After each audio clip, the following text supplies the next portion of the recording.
Chapter 7, shewing the several circumstances that were to attend or follow upon the Messiah's birth according to the prophets, and how they were punctually fulfilled in Jesus. Having considered the place of the Messiah's birth, we now observe the several circumstances which were to attend it, or immediately follow it, according to the prophets of the Old Testament, and how exactly they were accomplished in Jesus Christ. The evangelist Matthew gathers the principle of these together in the second chapter of his Gospel. Section 1. The Star in the East. The first and most remarkable sign attending his birth was the appearance of a star in the east. The Magi declared, "We have seen his star in the east and are come to worship him." Matthew 2:2 and 9-10. Though Matthew does not cite a specific prophecy, there is strong ground to believe one foretold it, namely Numbers 24:17, open quote. "There shall come a star out of Jacob, and a scepter shall rise out of Israel, and shall smite the corners of Moab and destroy all the children of Sheth." Close quote. That this is a prophecy of the Messiah is confessed by many Jewish commentators. Both Targums, Onkelos and Jonathan, interpreted of him, and Aben Ezra acknowledges that their rabbis do the same. No other person in Israel's history fits the language.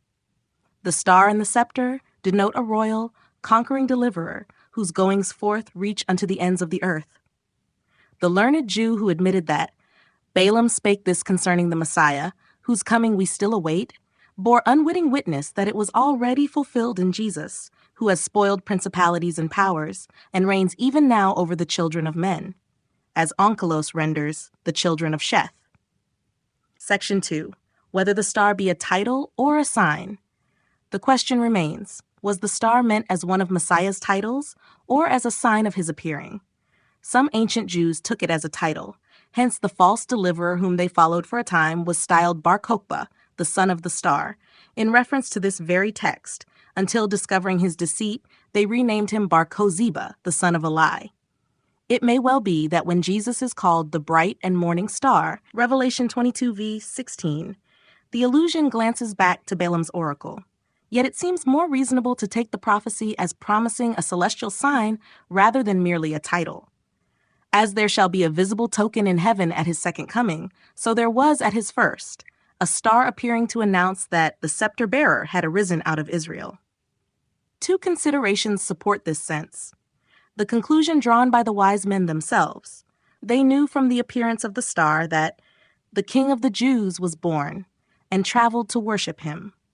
What could have led them to such a conclusion except this prophecy of Balaam, preserved or transmitted among their Eastern sages? Abulpharagius, the Arabic historian, reports that Zoroaster foretold his magi of a great king to be born of a virgin in the land of the Hebrews, and that a wondrous star should appear by day as well as by night. He charged them that when it shone, they should follow its course and present gifts to the newborn king. If this story be true, the source of Zoroaster's knowledge is not difficult to trace. He must have derived it from Balaam's prophecy, for Balaam was of that same eastern country and well known among them. The Jewish expectation of such a star. In the Zohar it is written more than once that when Messiah shall be revealed, a bright and shining star shall arise in the east. Whence could this expectation have sprung but from Balaam's words themselves? Surely not from the Christian gospel, for the Jews would never ground their hopes upon it. Their own admission, therefore, confirms that this prophecy was anciently understood of the Messiah, and its fulfillment perfectly accords with the star that heralded the birth of Jesus Christ. 3. The flight into Egypt. When the Magi had worshipped the Holy Child and departed another way, an angel of the Lord appeared to Joseph in a dream, saying, "Arise, and take the young child and his mother, and flee into Egypt." Joseph obeyed at once and remained there until the death of Herod. The evangelist adds that it might be fulfilled which was spoken of the Lord by the prophet, saying, "Out of Egypt have I called my son." Matthew 2:15. The words are found in Hosea 11:1, open quote, "When Israel was a child, then I loved him, and called my son out of Egypt." Close quote. Though they first recall the national deliverance of Israel, the form and spirit of the passage point beyond that to the true Son, the antitype of Israel. The prophets often use the name Israel for the Messiah himself, Isaiah 49:3. Thus the verse may be read as a direct prophecy. The Lord, foreseeing his people's sin and the judgments that must come, declares his everlasting love, promising that he will yet call his son out of Egypt. Jesus, as the true Israel, repeated in his own person the history of the nation, going down into Egypt, being preserved there, and returning again in triumph. What Israel did in shadow, he fulfilled in substance. Hence, the evangelist rightly interprets the words literally of the Messiah. They are not a mere accommodation or pious allusion, but a direct prophecy, perfectly verified when the young child was brought again into the land of Judea. Section 4. The slaughter of the infants. Herod, deceived by the Magi and fearful of losing his throne, commanded that all the male children in Bethlehem and its borders, from 2 years old and under, should be slain. This barbarous act the evangelist connects with Jeremiah 31:15. Open quote. In Ramah was there a voice heard, lamentation and bitter weeping. Rachel, weeping for her children, refused to be comforted for her children because they were not. Matthew 2:17-18. Close quote. This cannot be explained of the Babylonian captivity, for that calamity brought general wailing, not the mourning of mothers alone, nor was it confined to Ramah. The text clearly speaks of death, not of captivity. They are not. Rachel, buried near Bethlehem, is fitly introduced as the mother lamenting her children. Her tomb became the symbol of the sorrow of all Judean mothers whose infants perished by Herod's cruelty. The prophecy suits the event exactly.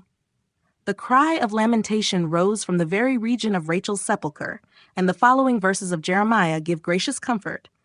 Refrain thy voice from weeping, for thy work shall be rewarded, saith the Lord, and they shall come again from the land of the enemy. Jeremiah 31:16-17. The promise of resurrection was the only consolation adequate to such grief.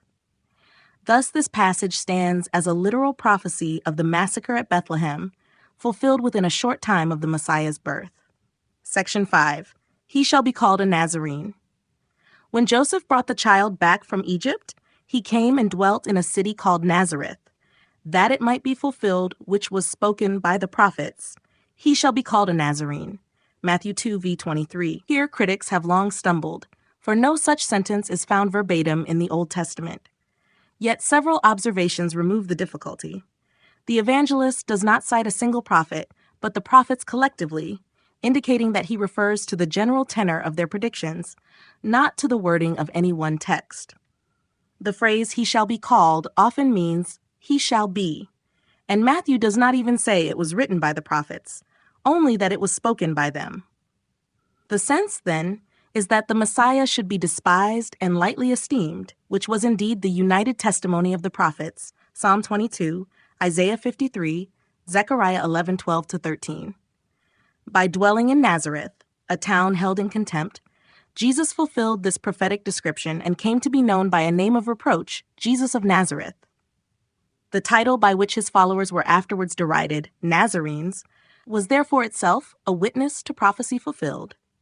Moreover, many have observed that Isaiah 11:1 calls the Messiah a branch, in Hebrew netzer, a word identical in form with the name Nazareth. Thus, by a beautiful providence, the city's name embodied one of his prophetic titles, he shall grow up as a tender branch. Some even find a further allusion in Jeremiah 31:6. The watchmen, Nazarenes, upon Mount Ephraim shall cry, arise, and let us go up to Zion.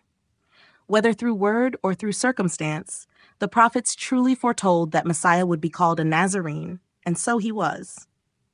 Section 6, Summary. To summarize, the star in the east announced his birth. The flight into Egypt fulfilled the word, out of Egypt have I called my son. The slaughter of the infants answered Jeremiah's lamentation. His dwelling in Nazareth completed the prophet's witness that Messiah should be despised and lowly. Each event, divinely ordered, combined to mark the true Christ, whose life from cradle to cross was a living commentary upon the law and the prophets. Open quote, for the testimony of Jesus is the spirit of prophecy. Revelation 19:10. Close quote.